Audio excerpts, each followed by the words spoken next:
era nossa expectativa, não é? Ainda no ano passado, quando contactei para que pudesse estar aí conosco, ele disse que será impossível ainda nesse resto de ano. Combinamos então para hoje, o que era expectativa, hoje a realidade. Irmão Eduardo, é muito bom ter o irmão aqui conosco, não é? Eu não vou deixar que o irmão meu se apresenta, porque nós conhecemos de bem pouco tempo e temos pouco contato. Então eu vou esperar que ele mesmo que ele nos faça a sua apresentação. Só a lembrar que ele hoje é membro da Igreja Batista no Barreiro e tem visitado várias igrejas na associação, na Grande Belo Horizonte, e que Deus continue abençoando a sua vida. Nesse instante eu montei a palavra, use do tempo do Espírito Santo. Eu quero começar lendo um texto da Bíblia, Efésios, capítulo 2, versículo 8 e 9. Efésios 2, 8 e 9.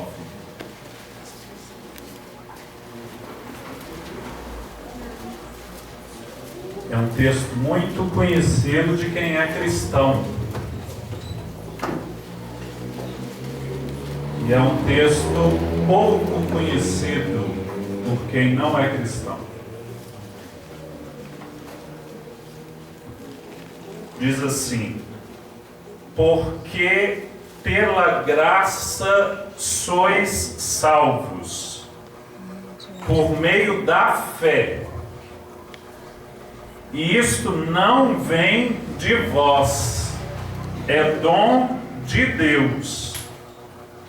Não vem das obras, para que ninguém se glorie. Pai querido, nós estamos na Tua presença, porque sempre estamos na Tua presença. Queremos agora beber da fonte que é a Tua palavra, que é o próprio Jesus.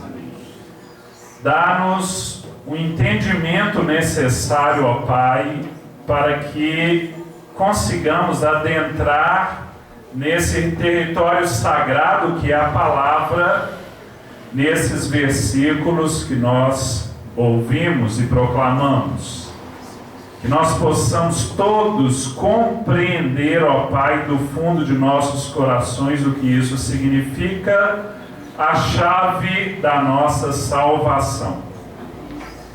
Pedimos isso, ó Pai, e estamos já agradecidos em nome de Jesus. Amém. A gente pode se assentar.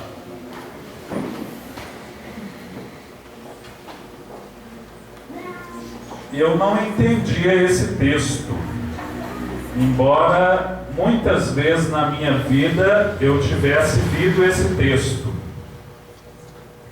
Vou ler bem devagarzinho com vocês de novo. Muitos dos que estão aqui entendem esse texto, mas muitos ainda não entendem. O texto fala assim, ó: porque pela graça sois salvos. Então o ser humano ele precisa de algo que se chama salvação, ou então ele não tem vida.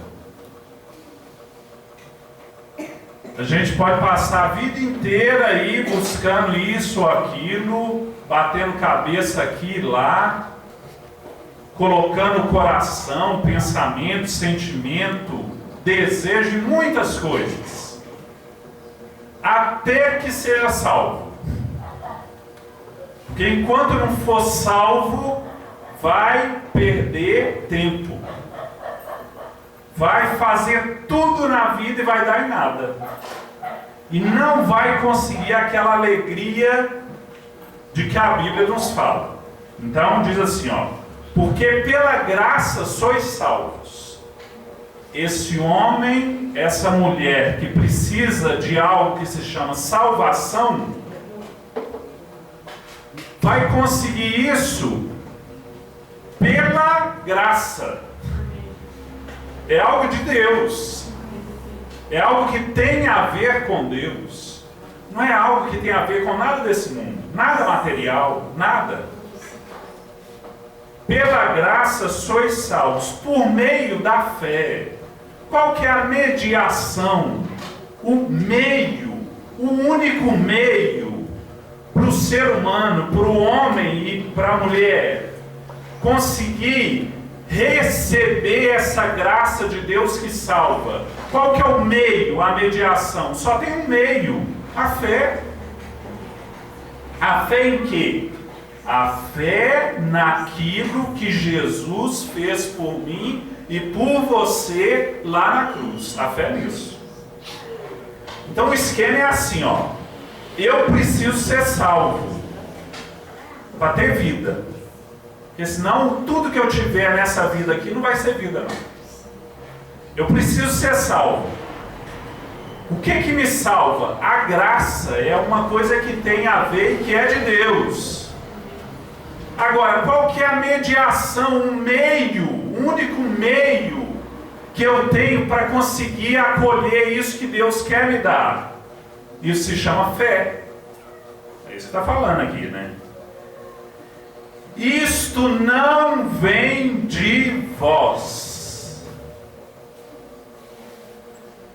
É tipo assim, Deus falando assim, se você achar que você mesmo consegue resolver tudo na sua vida, e principalmente a grande questão da vida que se chama salvação, se você achar, meu amigo, minha amiga, é Deus dizendo, você vai precisar penar nessa vida aqui, até descobrir isso.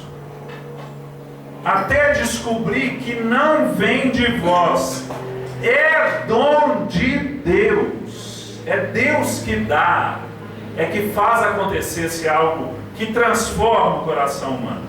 Não vem das obras para que ninguém se glorie. Esse pedaço final nós vamos entender através do testemunho. Eu vou falar para vocês um pouco de mim, mas eu vou falar de mim não é porque eu seja importante. O que eu vou falar de mim aqui, na verdade, é para dizer aquilo que Deus foi capaz de fazer na vida de uma pessoa humana. No caso, a minha vida. Tá certo? Eu me chamo Eduardo, com 17 anos de idade, eu querendo seguir Jesus, mas eu achava que era daquele jeito. Porque eu tinha gostado de Jesus. Eu pensei que a melhor forma de seguir Jesus era ser padre católico. E aí, com 17 anos de idade, eu fui para o seminário católico para estudar, para ser padre. Eu fiquei 10 anos no seminário católico, dos 17 aos 27 anos. Estudando filosofia, teologia, estudando muitas coisas. Fiquei muito inteligente. Mas sabedoria é diferente de inteligência, né? Com 27 anos de idade, eu me tornei padre católico. Eu fiquei 13 anos padre. 13 anos celebrando missa, cuidando de paróquia, sendo muito importante, né? O padre é muito importante. Depois de 13 anos de padre, isso que eu vou contar para vocês, é que numa certa noite Deus me falou através da palavra. E eu entendi num estalo, num instante, tudo que eu não tinha entendido em 10 anos de estudo de seminário, em 13 anos de padre. Você deve estar pensando assim, e eu concordo com esse pensamento seu. Esse homem está falando para nós que ele estudou 10 anos para ser padre e que ele ficou 13 anos padre. Certamente ele lia a Bíblia. Certamente ele até pregava para as pessoas. E como é que ele não entendia? Né? Por fim, eu estava numa paróquia, num município aqui vizinho de Belo Horizonte, que chama Bonfim. E eu cuidava de 14 igrejas como essa assim, ó. 14 comunidades. 14 igrejas. Eu celebrava 10 missas a cada sexta, sábado e domingo. Eu pregava 10 vezes por semana, pelo menos sexta, sábado e domingo. Então será que eu não tinha contato com a Bíblia? Tinha, né? O exemplo que eu dou é o seguinte: se você pegar um óculos de lente verde e você for ler as páginas de um livro, as páginas do livro vão ter que cor? Verde.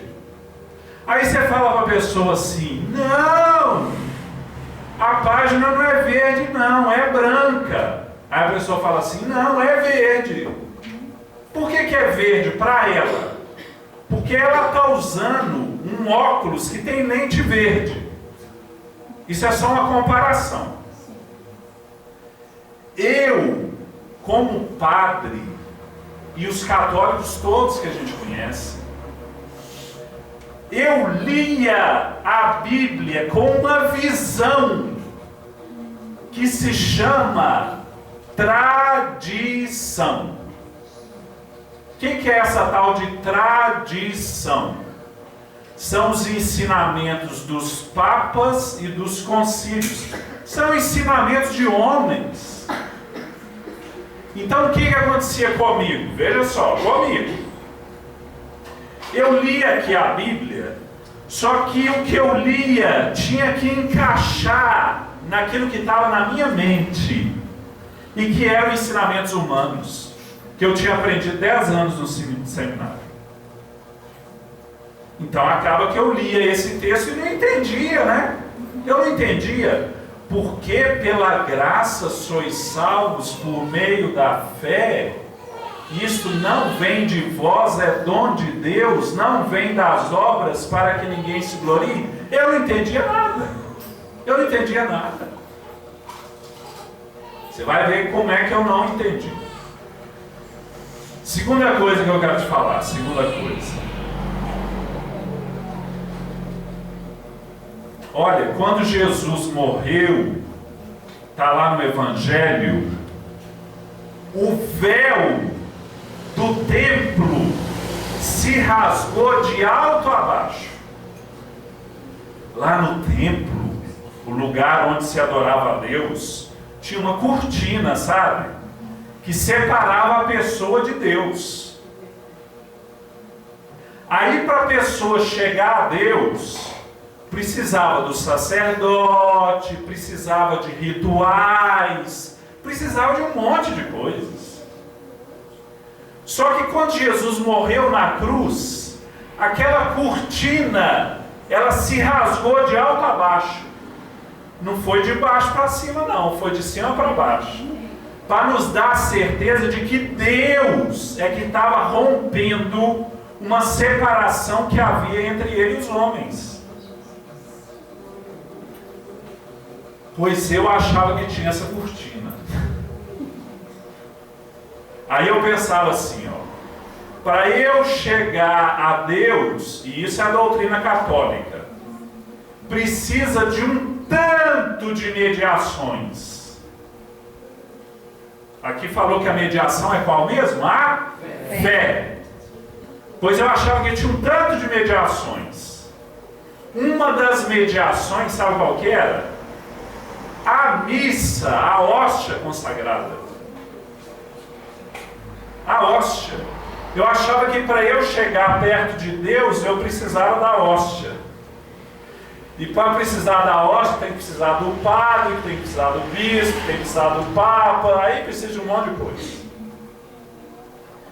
Onde eu ia, nas casas onde eu morei, que chama casa paroquial, né, igual casa pastoral, lá dentro da casa paroquial eu colocava uma capela, onde eu punha o sacrário, que é uma caixinha de madeira, onde eu punha dentro a hóstia e uma lâmpada acesa do lado. E eu, querendo Deus, eu passava horas dentro daquela capela perto da hóstia, porque eu achava que precisava da hóstia para ter Deus.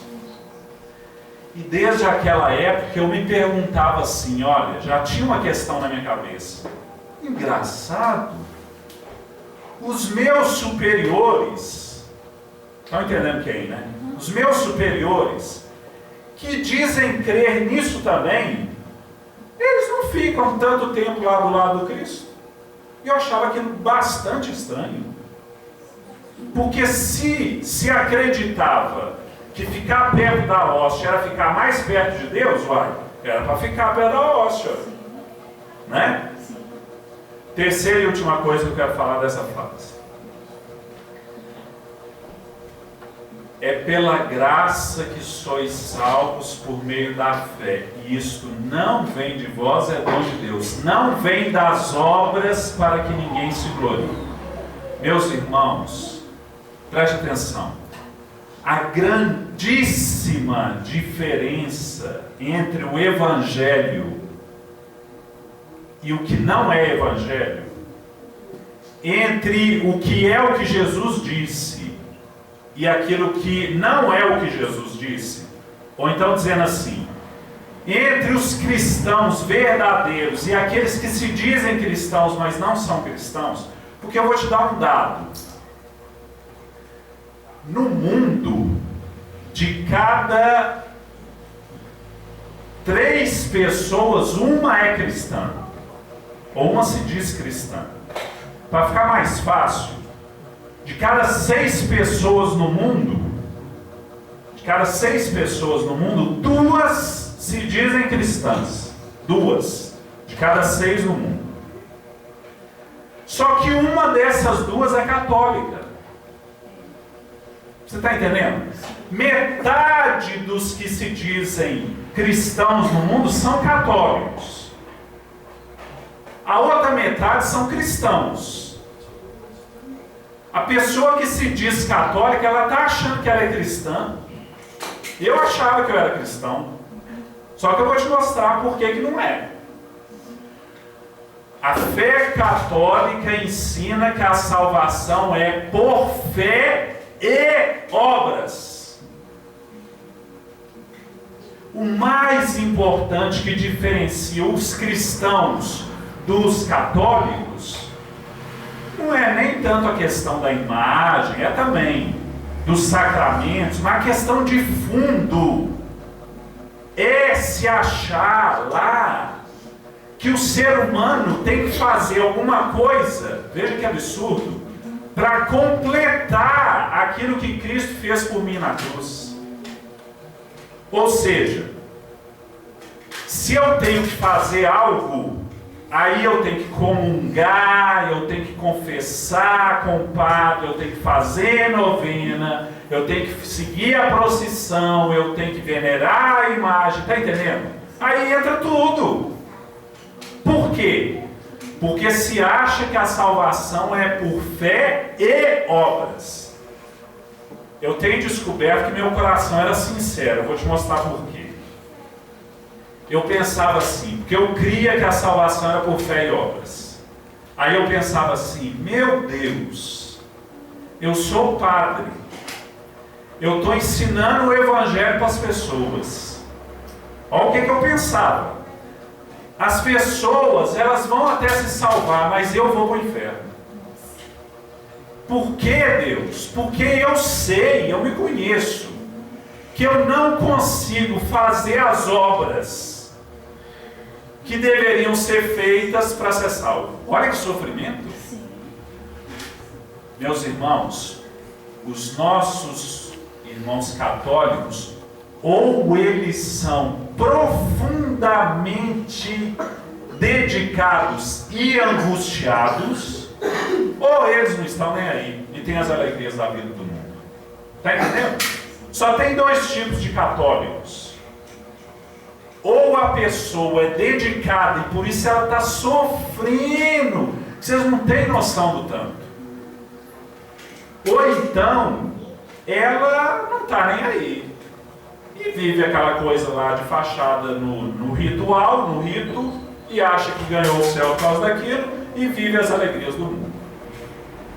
E eu descobri depois que até os meus colegas padres, né, também só são desses dois tipos, os meus ex-colegas. Ou eram pessoas tementes, dentro daquele sistema, mas querendo a Deus. Ou então eram pessoas que não estavam nem aí. Nem aí. Tá, então o que acontecia comigo? Estou tentando te mostrar o lado ruim da história, depois eu te mostro o lado bom, né? Quando chegava sexta-feira, que eu pensava, eu vou ter que celebrar aquelas 10 missas nas comunidades, né, rurais, povo simples, né? Povo, a maioria temente a Deus, mas no lugar errado. Por isso que o pastor Joseli tem dito que está no coração dele aquele povo lá de Bonfim. Mas aí, quando eu ia para celebrar aquelas 10 missas, eu pensava assim, meu Deus, eu não sou digno. Porque eu estava pensando que a salvação era por obras, né? Aí eu pegava o carro, dirigia até o município vizinho, isso lama e chuva, sabe? E eu ia me confessar com meu colega padre de lá, para que eu me sentisse menos sujo um pouco, para eu poder falar a palavra de Deus para as pessoas. Olha que drama, hein?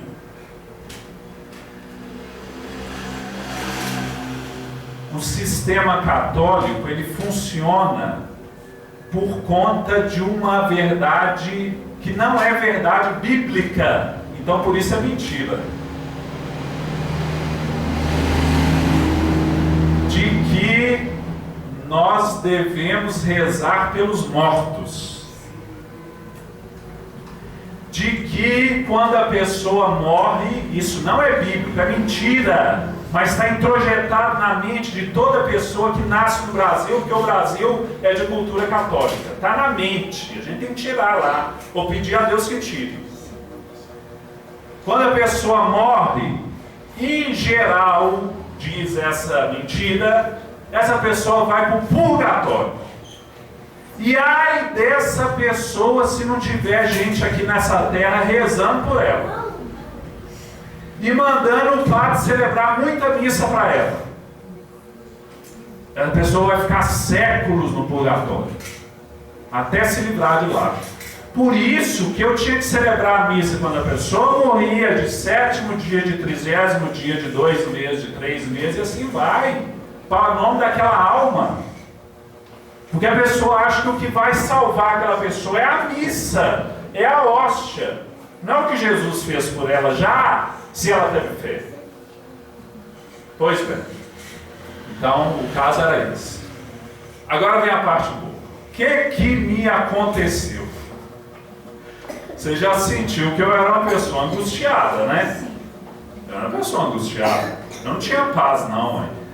Eu pensava assim, eu vou morrer e vou para o inferno, porque eu não dou conta de me salvar. Eu não consigo fazer as obras que têm que ser feitas. E eu era padre. Aí, quando foi o ano passado, veja o caminho de Deus. O Papa Bento, nem é ano passado, mas é ano retrasado agora, né? Lembra daquele Papa Bento? Um tal que renunciou, né? E veio esse agora, chama Francisco, né? Pois aquele Papa Bento, nas angústias dele também, eu acho que a gente deve orar por aquele homem, sabe? Porque pode ser que tenha acontecido algo com ele que nunca nós vamos saber. Ou nós vamos saber na eternidade, né? Vamos saber. Esse homem preocupado com o evangelho do mundo, vamos dizer assim, ele convocou pessoas do mundo inteiro, cardeais, bispos, teólogos, pessoas muito estudadas, europeus, norte-americanos, africanos, está entendendo? No mundo inteiro, o suprassumo assim do que seja a teologia, né? E mandou esses caras ficarem lá, não sei quantas semanas, debatendo sobre o tema do Evangelho no mundo. Imagina eu, numa casa paroquial, vivendo sozinho, no meio de montanhas, num vale bonito lá no fundo do vale, com aquelas 14 igrejinhas perto, passando minhas crises. Eu pensei assim, não é que eu vou aprender alguma coisa agora? Eu pensei isso. Eu pensei assim, eu vou ler tudo que esses caras falarem. Não é verdade? Sim. Olha o caminho que Deus fez. Pois aí eu assinava um jornal do Vaticano que chama L'Osservatore Romano. Toda semana chegava para mim esse jornal. E esses caras publicaram lá umas 300 falas, discursos, preleções, coisa muito bem escrita, muito bem falada. E eu passei semanas e dias e noites lendo aquelas coisas. Meus irmãos, prestem atenção. Ao final de ler 300 discursos, só 3 tinham falado alguma coisa para o meu coração. Nessa hora, eu não era convertido ainda, eu pensei assim, Eduardo, você tem problema. Você tem problema. Eu não sabia ainda, né? Hoje eu falo outra coisa, né? Mas naquela época eu falei, você tem problema. Porque aqui está o que é a verdade, eu achava. E só 3 vão falar para o seu coração. Sabe quem que eram esses 3? Um era um pastor luterano que o Papa Bento tinha convidado para ser observador do encontro. O outro era o primaz anglicano, lá da Inglaterra, de uma igreja protestante da Inglaterra. O primaz da igreja anglicana. E o outro, terceiro, sabe quem era? Era, eu costumo dizer assim, era o cardeal mais velho de todos. E que eu costumo dizer assim, ele não tinha mais nada a perder. Por isso ele falou o que ele falou. Vou te dizer o que esse cardeal falou. Esse homem levantou lá diante do Papa, diante dos cardeais, dos bispos, teólogos, europeus, alemães, norte-americanos, africanos, Ele falou assim, olha, eu vou falar aqui, não como cardeal, eu vou falar aqui como o homem mais velho que está dentro dessa sala. Ele era mais velho que o Papa. Eu vou falar como o ser humano mais velho que está aqui dentro. Aí ele diz assim, irmãos, nós começamos esse encontro errado. Porque a gente colocou como título desse encontro assim, evangelização, a transmissão da fé, a transmissão da fé. Irmãos, a fé não se transmite. A fé é dom de Deus, que se Deus tiver misericórdia de tal pessoa, Ele dá, Ele infunde nessa pessoa a fé. O que nós podemos fazer são só 2 coisas, e é tudo que nós podemos fazer. É pregar a palavra e orar pela pessoa. No mais, é Deus que faz. Então não existe a transmissão da fé. O título está errado.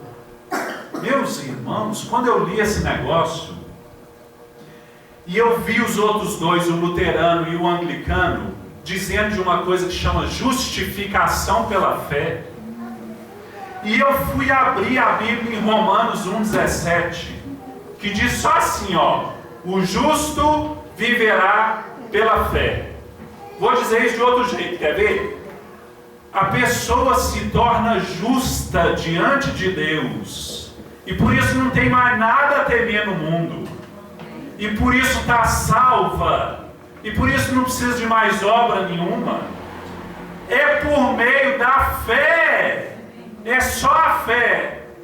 Quando eu entendi isso, imagina eu sozinho, de madrugada, dia 10/11/12, 10 de novembro de 2012. Eu olhei para mim, aí eu já estava alegre, né? Aí eu falei assim, meu Deus, se é por fé apenas, o justo viverá pela fé, e se isso é dom de Deus, o que eu estou fazendo aqui? Aí pronto, eu tive que dormir, né? Porque eu tinha missa para celebrar no outro dia. Eu lembro que de manhã, veja como é que Deus faz. Chegou a secretária da paróquia, tinha batido a campainha, uma senhora, com uma imagenzinha de uma pessoa chamada Expedito. E aí, essa secretária trouxe a imagem para mim e falou assim, padre, é para o senhor benzer. Eu olhei para a imagem e pensei assim, o que eu faço? Aí eu virei para a secretária e falei assim, ó, você vai lá na senhora e fala que você esteve comigo. Ela não entendeu nada, né? Aí eu falei, vai lá, fala que você esteve comigo. E foi embora. Eu estava processando a coisa, né? Tá. Quando Deus faz algo, Ele faz completo, viu? Ele não faz metade. Se é metade é porque ainda não é o todo que Deus está fazendo. Ou então não é de Deus. E outra coisa que eu tenho aprendido é que Deus é simples. O complicado não é de Deus. Tudo que for complicado não é de Deus. Se tiver que decidir entre o simples e o complicado, é o simples. Porque o simples que é de Deus. O complicado não é de Deus. Tá. Deus faz tudo completo. 10 dias depois disso, o bispo me chamou. O bispo. Você não imagina a autoridade que o bispo é diante do padre. O padre se arruma, né? Para encontrar com o bispo, né? Faz a tem que ir preparado. Pois eu fui lá no bispo 10 dias depois. E ele sentou comigo e falou assim, vou te transferir de paróquia. Aí eu falei assim, o que Deus está fazendo? Eu já quis entender o que Deus estava agindo. Porque eu sabia que era Deus que estava agindo. Ele falou, você vai para a paróquia tal. Eu pensei e falei assim, senhor bispo, imagina um padre falar isso com o bispo, hein? Eu falei assim, eu não vou para paróquia nenhuma. Ele falou assim, o que está acontecendo? Aí eu fiquei calado. Porque eu pensava assim, eu devo falar ou não devo falar? Devo falar ou não devo falar? Devo ou não devo? Devo ou não devo? Devo ou não devo? E cheguei à conclusão que não devia falar porque ele não entendeu nada. Aí ele viu meu silêncio e ele falou assim, nem você sabe, né? Gente, por Deus eu fiz isso aqui, olha. Eu bati no ombro dele e falei assim, bispo, pensa que eu enlouqueci, vai ser mais fácil para o senhor explicar. O que você vai fazer então? Eu falei, eu vou ficar 1 ano fazendo algo que nós não estamos fazendo e que eu tenho achado que Deus está colocando no meu coração, que é a coisa que nós mais deveríamos estar fazendo. Ele falou, o que é essa coisa? Eu falei, eu vou ficar 1 ano na Bíblia. Eu vou ficar 1 ano na Bíblia. Eu vou para uma fazenda e vou ficar lá 1 ano. Vou ficar lendo a Bíblia. Ah, mas assim o conselho não vai gostar, porque te indicou para tal paróquia. Eu falei, fazer o quê? Ah, mas assim a sua situação na Arquidiocese de Belo Horizonte, eu falei, fazer o quê? Pois aí eu fui para uma fazenda, lá em Barreiras. Casa de um senhor que chama Celso. Barreiras é uma congregação da primeira igreja batista do Barreiro. Tá certo? Pois bem, eu fiquei lá, porque eu não estava totalmente ainda. Deus vai processando, né? E você não sabe o que está acontecendo com você. quando foi no dia 17 de janeiro do ano passado, eu fui pôr num papel para mim mesmo o que tinha acontecido comigo, e eu escrevi um texto, que esse texto depois publicou aí demais, eu vou te falar como é que encontra. Eu peguei esse texto e tinha um grupo de cristãos perto dessa fazenda que eu estava, e eu sentei com eles e falei assim, eu quero ler isso com vocês, porque eu entendi o que está acontecendo comigo. E eu li com eles. E pessoas desse grupo que lá estavam eram membros da primeira igreja do Bateiro. Um garoto pegou esse texto, escaneou, tirou foto, não sei o que ele fez, e pôs no Facebook. Puf, essa coisa passeou aí. Aí eu pensei assim, meu Deus, eu tenho que falar para o bispo, olha o meu pensamento, antes que alguém fale. Aí eu mandei logo para o bispo. Ele me respondeu assim, se isso que você está colocando nessa carta é verdade, você tem que mandar assinado, que é muito sério. Aí, no outro dia eu mandei por Sedex para ele assinado. Ele me mandou de volta uma carta, que eu quero que você guarde bem isso que ele falou na carta. Essa carta eu peguei e está lá num quadro, lá na minha parede, como se fosse um diploma.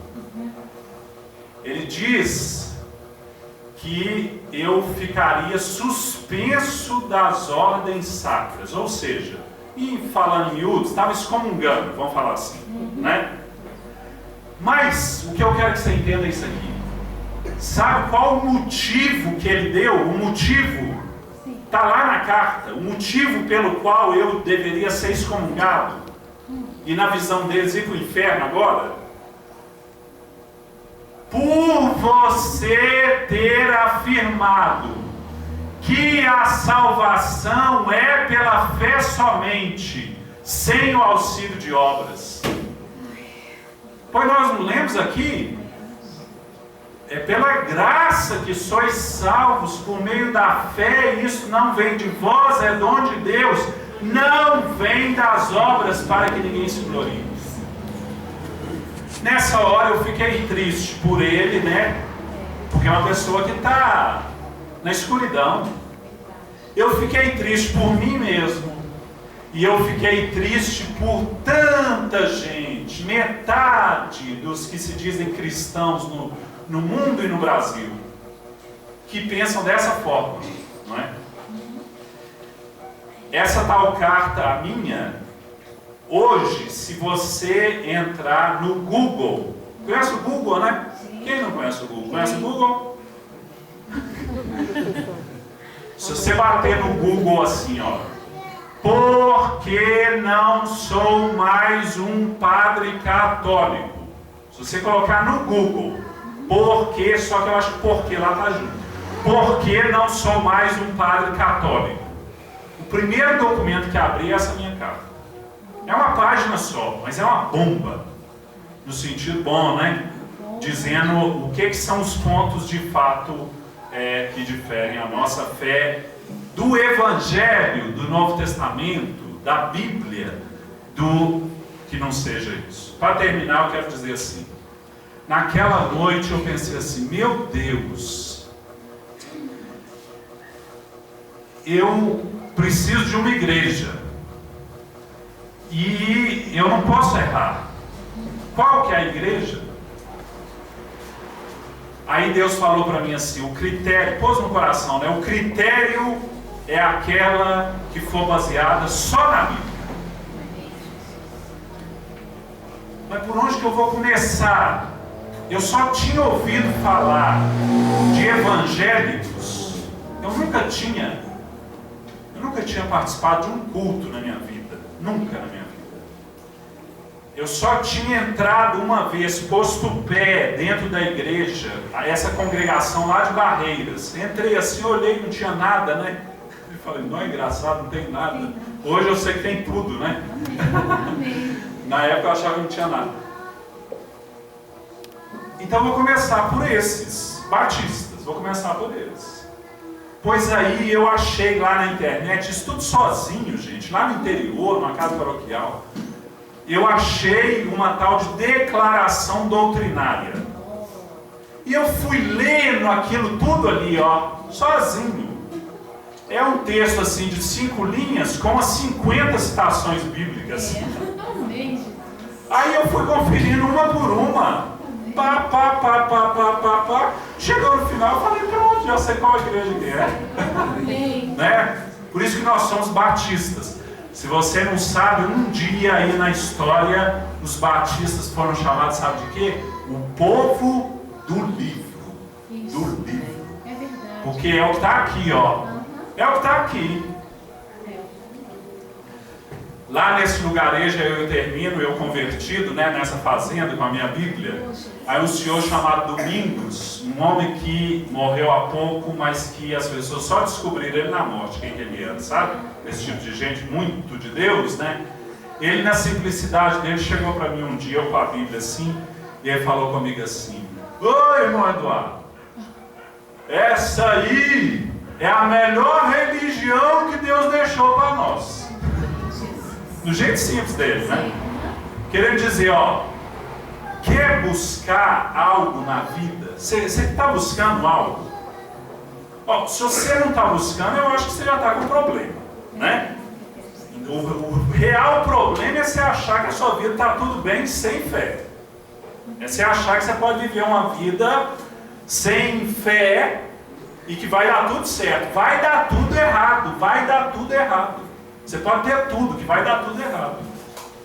Eu escutei outro dia alguém falando assim: o dinheiro compra tudo, até uma cruz, mas não compra a salvação, porque ela já está comprada em nome de Jesus. Né? Então, ó, você está buscando algo, você tem que estar buscando algo. A única busca que não vai dar com os burros na água, conhece essa expressão?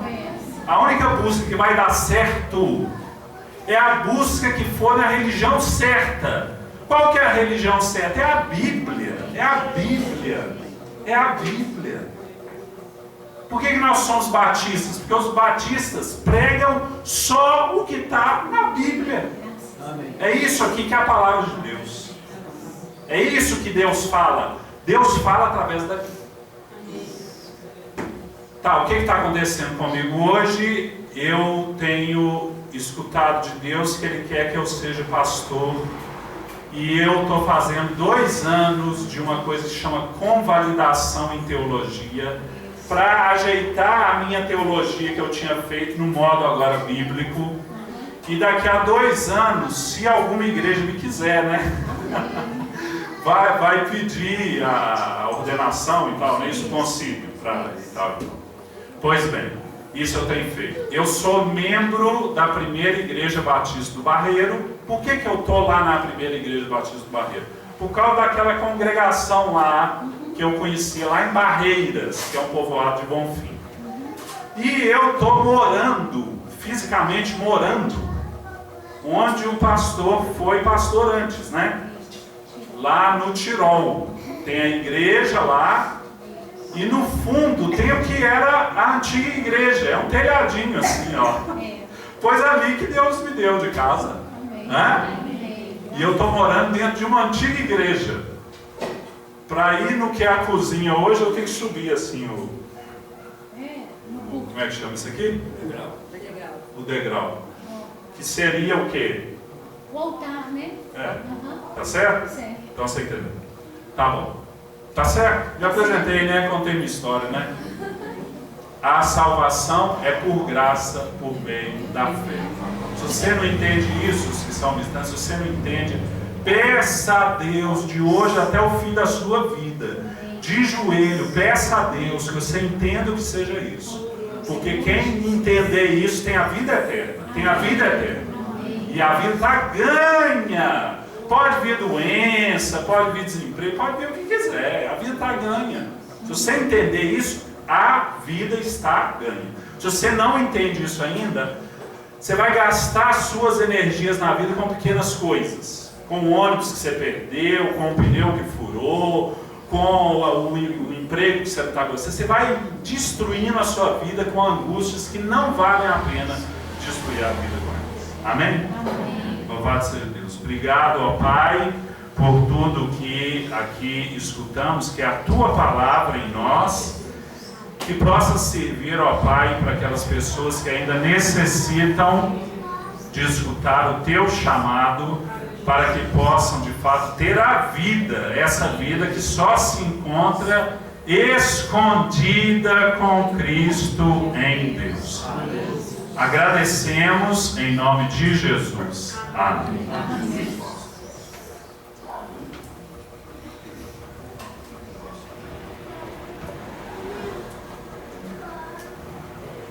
Perante tudo que ouvimos, eu quero fazer uma pergunta a você que ouviu esse testemunho. Você gostaria de tomar a mesma decisão que ele tomou? Se você quiser tomar essa decisão, levanta onde você está, nós queremos orar em seu favor. Alguém que gostaria de tomar a decisão que ele também tomou? Passar pelo caminho que ele está passando? Alguém nesse recinto que gostaria de essa noite tomar essa decisão? É só você levantar onde está e nós queremos orar em seu favor. Alguém? Eu sei que é difícil, eu sei que não é fácil dar uma meia volta na vida, mas se você quer, esse é o momento.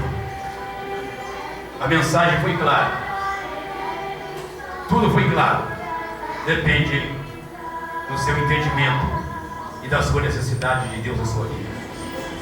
Alguém necessita e gostaria de fazer isso? Se não tem, que Deus os abençoe. Irmão Eduardo, que Deus te abençoe e que a graça de Deus continue sendo abundante em sua vida e que por onde você andar, Deus possa ser glorificado. Vou pedir um dos irmãos em oração voluntária. Agradeça a Deus por essa vida e rogue a Deus por onde Ele deve caminhar. Os seus ideais, o seu futuro seja confirmado por Deus. Oração voluntária, um dos irmãos.